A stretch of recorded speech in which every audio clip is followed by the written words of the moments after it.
What's up, my fellow scruffy looking nerf herders, and welcome to the Carbonite Chat. Today we're going to be talking about the Solo movie and some kind of script notes that was put in the Entertainment Weekly article quite a while ago, but it was discussing what John Kasdan and Lawrence Kasdan, some of the movies that they kind of were inspired by, and leading into about a week before the Solo movie, I wanted to discuss some of those. The first one is the movie Heat. If you haven't seen it, I probably am not going to spoil too much, but just in case, it is on Netflix. It is a really good movie, and you know, if you don't want to take any chances, go watch that on Netflix first and come back. But I'll try not to be too spoilery, because really what they discuss is that the kind of the idea that they put behind it for watching Heat and kind of keeping that a part of their idea going forward, which at first I was really interested by, but then when they describe it, I don't know how much of a benefit or how much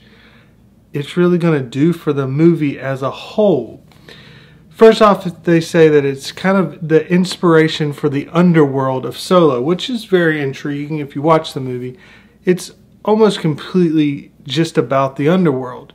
It's a group of people that pull off these different type of heists, depending on whatever they're trying to do. They're very talented. They're a tight-knit group. They work very well together, and they're almost unstoppable. And then you have these other little groups that are kind of working around that, or just mainly characters that are kind of somewhat connected and spread off.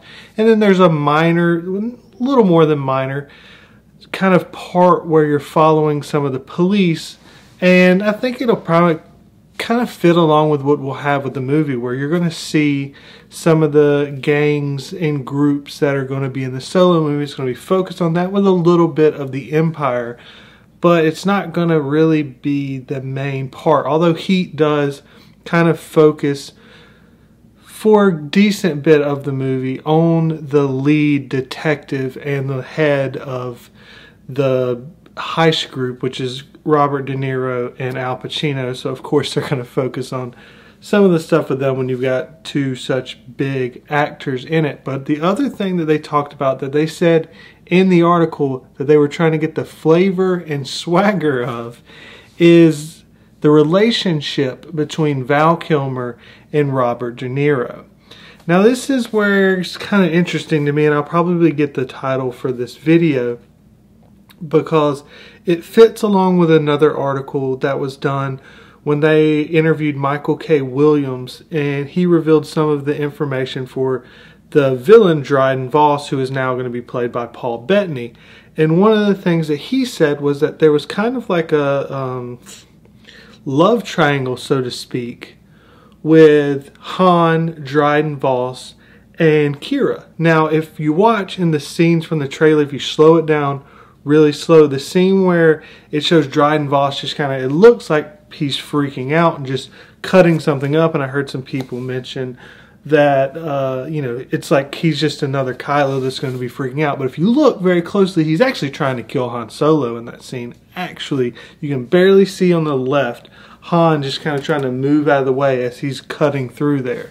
So I don't think it's a freak out, and I've already done a review on Dryden Vos and the character that they kind of got an idea on from the movie Gangster #1. Not a very good movie in my opinion, but it was also played by Paul Bettany, which is why they got him as last resort. But considering the fact that they talked about the love triangle and then talked about the relationship between Robert De Niro and Val Kilmer in this, and how one of them is a talented, skilled, wise, old kind of criminal, and the other one's kind of new and wanting to learn from this older character. And that's kind of the idea they had for Beckett and Han Solo.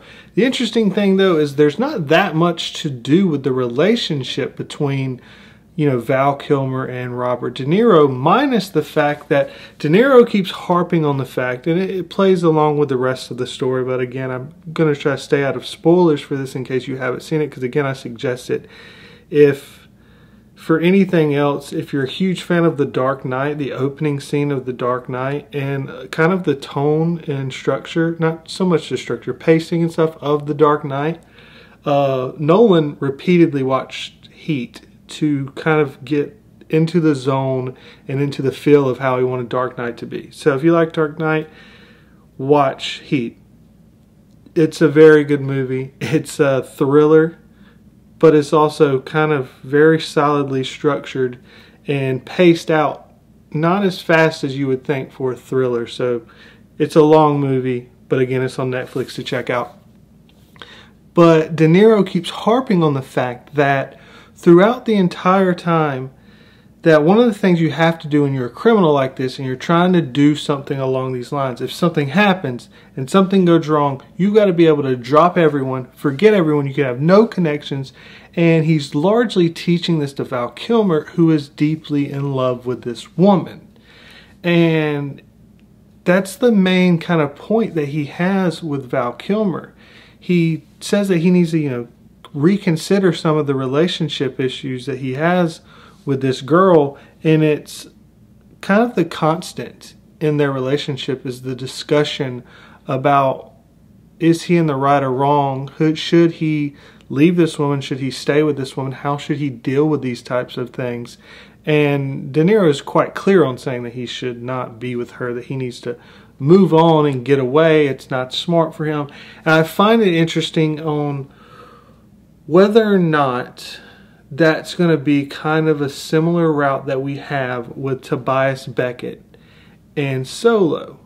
Because if you take what Michael K. Williams said about Dryden Vos and the relationship that's going on there with them and QI'RA, and how there's kind of a love triangle, and QI'RA's kind of playing both of them, as also been said, and I put in another video, that they've said that she's going to play a femme fatale, and that she's kind of the person pulling the strings on both ends. And if you go with the Gangster #1 video or movie where it talks about Dryden Vos, he doesn't care as much at the beginning of his career for being with a woman. He's very much just wanting to do his own thing. He thinks it's a waste of time, but once he gets to the top, he gets to the pinnacle, he starts to want to find someone to be with him. And kind of the way the article portrayed it is along the lines of, he's made it, he's at the top, and he's kind of wanting QI'RA, but now he's seeing this new guy, this young Han Solo, that's kind of getting in the way, and he's not happy that this new young buck is in the way from him having what he wants. And I imagine from the way it's talked about with her being a femme fatale, she understands that, and she's kind of putting them between each other and playing both sides. And I wonder if when you talk about, they talk about no one's reliable and that there's always a chance of being betrayed. And there's not really a betrayal as much in a true betrayal in the movie Heat, but there is an issue with one character that then causes betrayals later. That it's not even really a betrayal, because the way it was done, it's kind of like payback more than anything. But I wonder if it's going to be something along those lines, and it's going to play off with QI'RA. Because if they're going back to Heat and they're talking about the relationship there, that would seem like the relationship. And it would seem like Tobias Beckett knows, because the information we've got is that QI'RA's been kind of out and about. She's been trying to build her name and grow as a criminal. And Han has, at least for a period of time, if not at the very beginning of the movie, has been working with the Empire. And so if he's been doing that, then most likely he knew her from QI'RA, and once he gets out, he's going to meet with her, and he's going to have known her, and she's going to kind of know where he came from, as the line from the trailer talks about. But he's not going to understand what she's become fully now.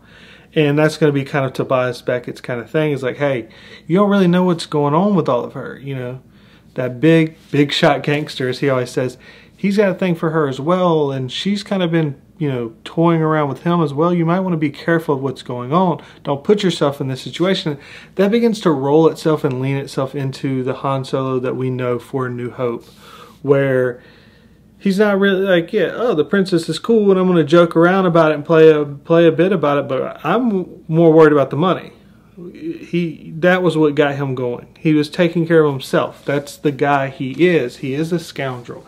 He likes the ladies, but he's not gonna, take too much. He's not gonna get out of his way. He's not gonna go after them. And so something along those lines with the femme fatale being told by Tobias Beckett, which they have also said in other articles that what Tobias Beckett teaches him and the things he learns from him are going to drastically influence the character that he ends up becoming later on. So that would make sense that these things would go on, because it's the most logical connection from Heat and what happens in this movie as far as their relationship and how it could connect to Tobias Beckett and Han Solo. But anyways, those are my thoughts. If you've seen the movie, I would love to discuss it down below with you. We may discuss it again more once the movie's out and discuss what could have possibly actually have been the connection, if they actually made any at all.